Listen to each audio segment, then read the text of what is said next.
تو آج ہماری دنیا میں منہمک ہونے کی وجہ یہی ہے میرے بھائیوں کہ ہم نے اللہ تبارک و تعالیٰ کی معرفت حاصل نہیں کی. اللہ کی کیسی قدر کرنی چاہیے تھی ویسی قدر نہیں کی. وما قدر اللہ حق قدرہ. اگر ہم وہی کرتے تو پھر ہماری زندگیاں بھی وہی ہوتی جو اصحاب رسول اللہ صلی اللہ علیہ وسلم کی زندگیاں تھی. انہوں نے اس اسلام کے لیے کیا کچھ نہیں کیا. کون سی چیز تھی جو ان کی جمع پونجی تھی؟ سب کچھ تو انہوں نے قربان کر دیا. کیا اللہ تبارک و تعالی نے انہیں نہیں نوازا؟ دنیا میں اصل میں جینا ہے آخرت جمع کرنے کے لیے، دنیا جمع کرنے کے لیے نہیں ہے. اس یقین کے ساتھ جینا ہے کہ آپ کا جتنا بھی اللہ نے تقدیر میں کھانا پانی زندگی رکھ دی ہے وہ مل کے رہنے والا ہے. اصل تو آخرت کی تیاری ہے اور رب العالمین آپ کا حساب لے گا. تو نہ تمہارا مال تمہارا، نہ تمہاری جان تمہاری، اللہ نے خرید لیا ہے تمہارے. اس کے عوض اللہ نے تمہیں جنت دینے کا وعدہ کیا ہے. کون ہے جنت کے طلبگار؟ کون ہے یہ سودا کرنے والے؟ کون ہے مغفرت کی طرف دوڑ لگانے والے؟ بسم اللہ الرحمن الرحیم. وسارعوا إلى مغفرة من ربكم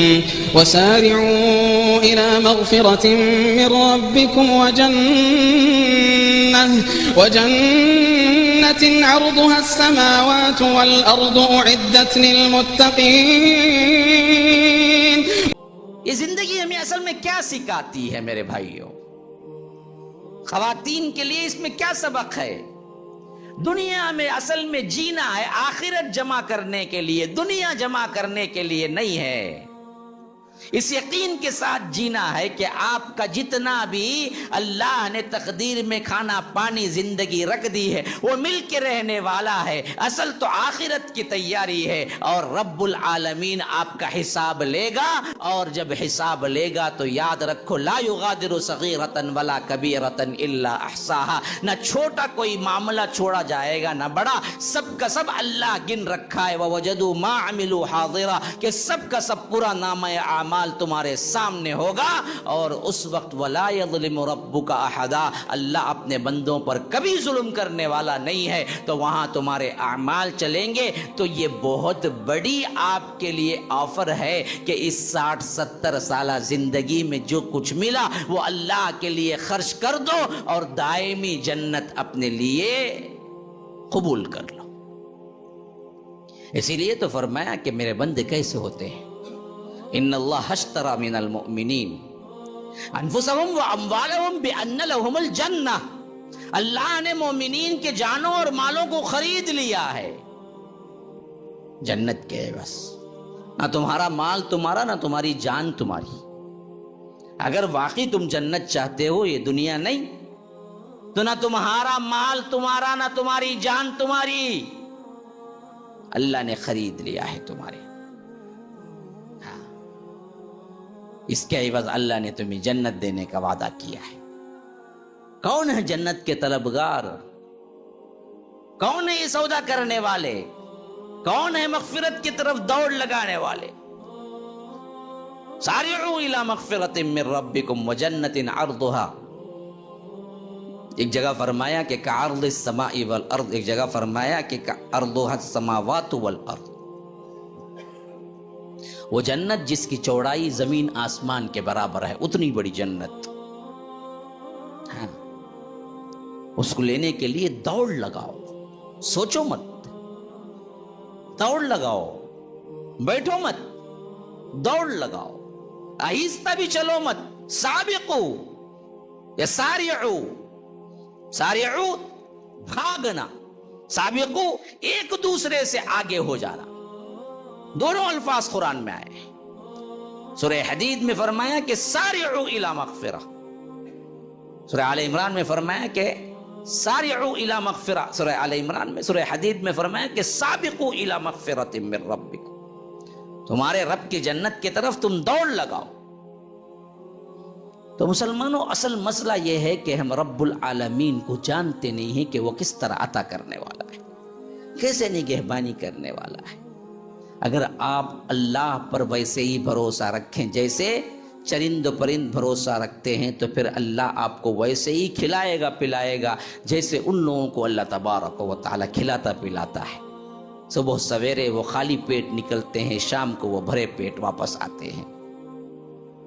تو آج ہماری دنیا میں منہمک ہونے کی وجہ یہی ہے میرے بھائیوں کہ ہم نے اللہ تبارک و تعالیٰ کی معرفت حاصل نہیں کی۔ اللہ کی کیسی قدر کرنی چاہیے تھی ویسی قدر نہیں کی۔ وما قدر اللہ حق قدرہ، اگر ہم وہی کرتے تو پھر ہماری زندگیاں بھی وہی ہوتی جو اصحاب رسول اللہ صلی اللہ علیہ وسلم کی زندگیاں تھیں۔ انہوں نے اس اسلام کے لیے کیا کچھ نہیں کیا، کون سی چیز تھی جو ان کی جمع پونجی تھی؟ سب کچھ تو انہوں نے قربان کر دیا۔ کیا اللہ تبارک و تعالیٰ نے انہیں نہیں نوازا؟ جتنا دو گے، جتنا اللہ پر یقین رکھو گے، اللہ اس سے زیادہ دے گا اور اس سے بہتر دے گا۔ عثمان غنی سنے ہیں نام؟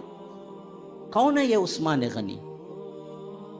یہ عثمان غنی تو وہ ہیں کہ جن کے اونٹ اور جن کے تجارت کے سامان اترتے تو مدینے کی گلیاں بھر جاتی تھی، لیکن دینے میں بھی ایسے تھے کہ جب دینے پہ آتے تھے تو سب کچھ لٹا دیتے تھے، لیکن اللہ تعالیٰ ان کو جب دیتا تو اس کا دگنا دیتا۔ یہ اللہ تبارک و تعالیٰ کا اصول ہے کہ جو رب کی طرف آتا ہے اللہ اس کو کیا ہے، وہ دوہرا اجر دیتا ہے۔ حضرت عثمان رضی اللہ عنہ تبوک کے موقع پر جب دیکھا کہ اللہ کے رسول صلی اللہ علیہ وسلم لوگ آ رہے ہیں جہاد کے لیے لیکن دینے کو سواری نہیں، اونٹ نہیں، تو فرمایا اللہ کے رسول میں پورے 100 اونٹ کی ذمہ داری لیتا ہوں، لیکن جب کم پڑ رہے تھے تو اللہ کے رسول صلی اللہ علیہ وسلم سے پھر فرمایا کہ اگلے 100 اونٹ۔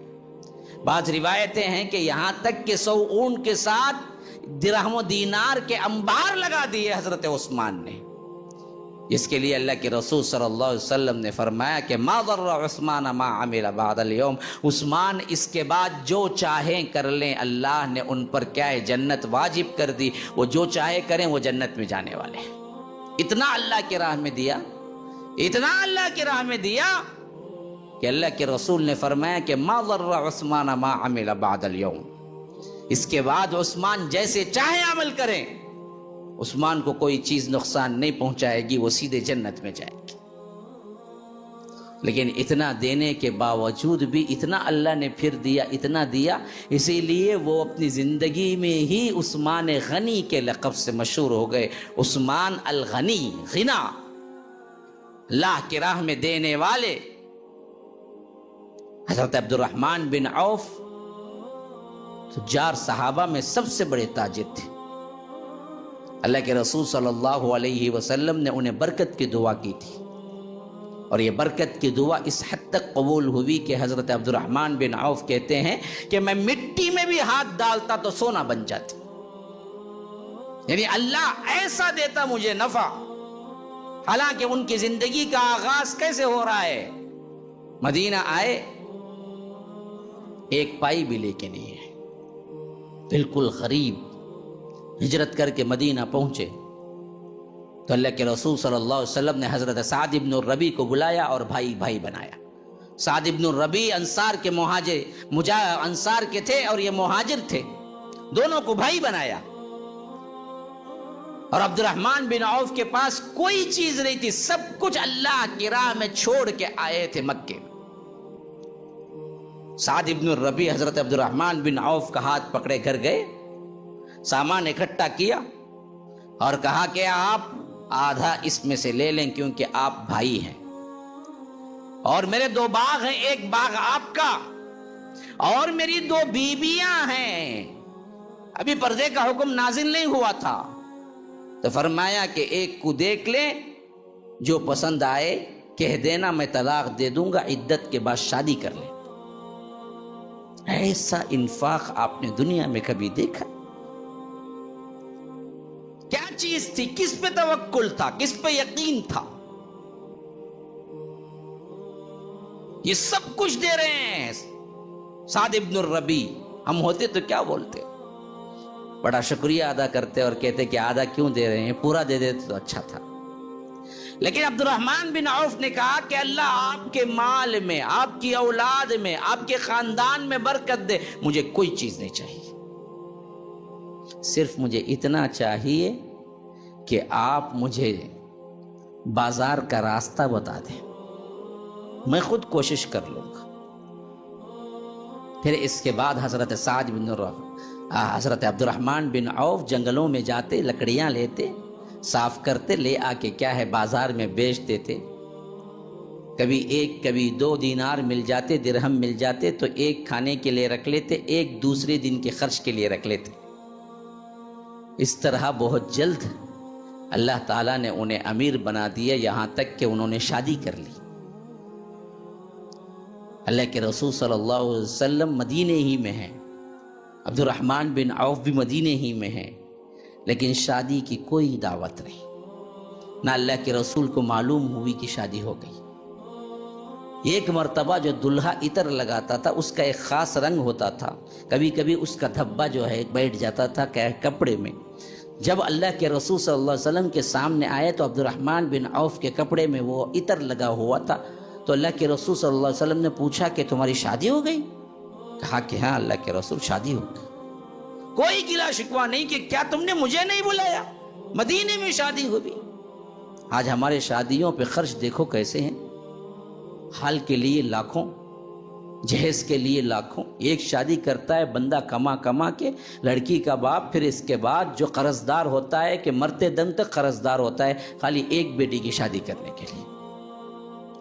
ہم نے یہ چیزیں بدعات رسومات تو ایجاد کر لی، لیکن اصل حقیقی شریعت کو ہم بھول گئے، بلانے کا کوئی تصور ہی نہیں تھا۔ اور اللہ کے رسول نے پوچھا بھی تو یہ پوچھا کہ کیا لیا جہیز میں، گھوڑا جوڑا نہیں، بلکہ پوچھا تو یہ پوچھا کہ کیا دیا، عبد الرحمن تم نے کیا دیا؟